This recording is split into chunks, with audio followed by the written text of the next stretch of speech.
What's up, guys? It is Corey from Super Kami Guru 9000, and we have just been blessed with something from the badass action anime gods. It is the very first special OVA from the Attack on Titan anime series, and I, for one, could not be happier to see something like this. And I just want to go ahead and thank some of our commenters and loyal subscribers for telling me about this, because if you didn't, I probably wouldn't even know of its existence. Apparently, this OVA special was bundled with a manga when it was released in Japan, and I don't live in Japan, so I ain't getting it. But I was able to find a copy of this online, so I was able to check it out, and I gotta say I'm pretty impressed with it. And what's cool about this episode is essentially it's like a normal episode of Attack on Titan, except that it takes place earlier in the series, and yet it actually gives us our very first clue as to what the Titans might be and who they might be related to. And because of that, it has massive repercussions on the series. And not only that, but it managed to capture that tense feeling that the Attack on Titan anime series had, and that just made it a really good episode. So,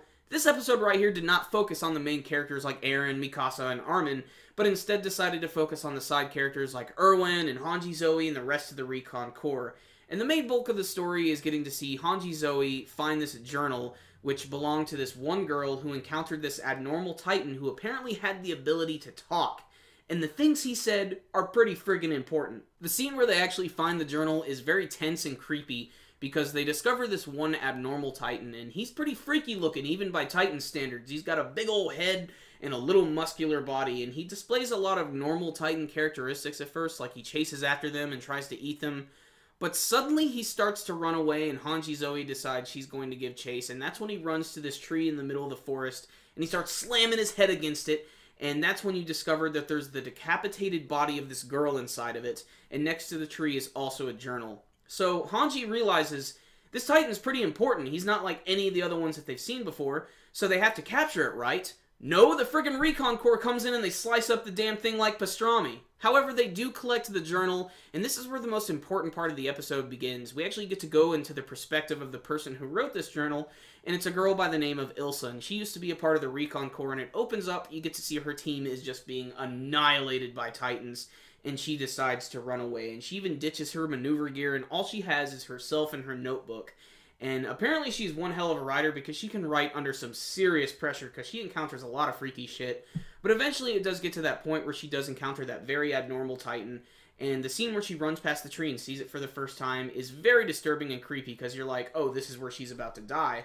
But no, suddenly the Titan slams her into a tree, and as he's about to eat her, he stops himself.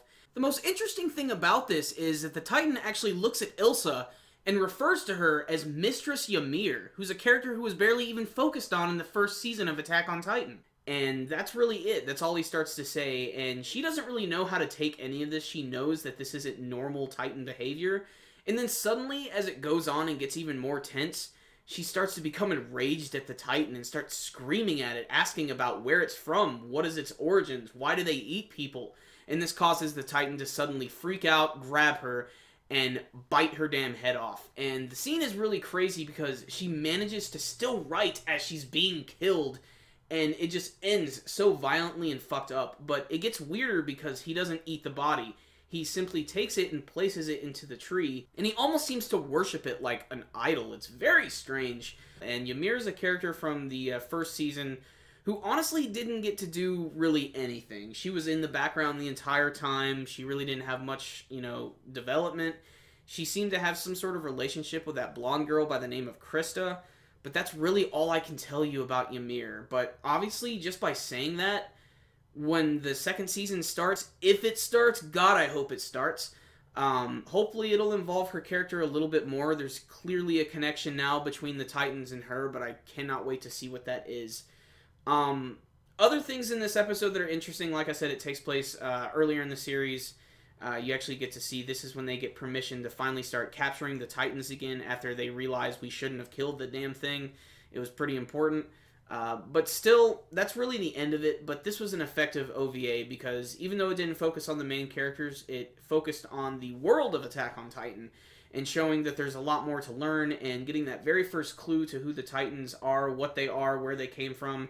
That's a really big deal because the first season didn't really address it too much. It was really all just getting to see it for the first time and realizing what the characters were going to be up against. And I really hope they keep releasing these OVAs over a short period of time because it's going to be a nice little appetizer before the next season starts. I really hope it starts. There's no way they're not going to do a second season of this series. You know, I know that they're catching up to the manga pretty quickly, but the manga is even going to end at 20 volumes. But there it is, guys. I was just really glad to see this. A little more Attack on Titan never really hurt. So I can highly recommend this OVA to Attack on Titan fans. It was thoroughly entertaining. It had really good animation, a lot of good, creepy, disturbing moments, some action scenes, and a lot of cool cameos from some of our favorite characters who didn't make it out of the first season.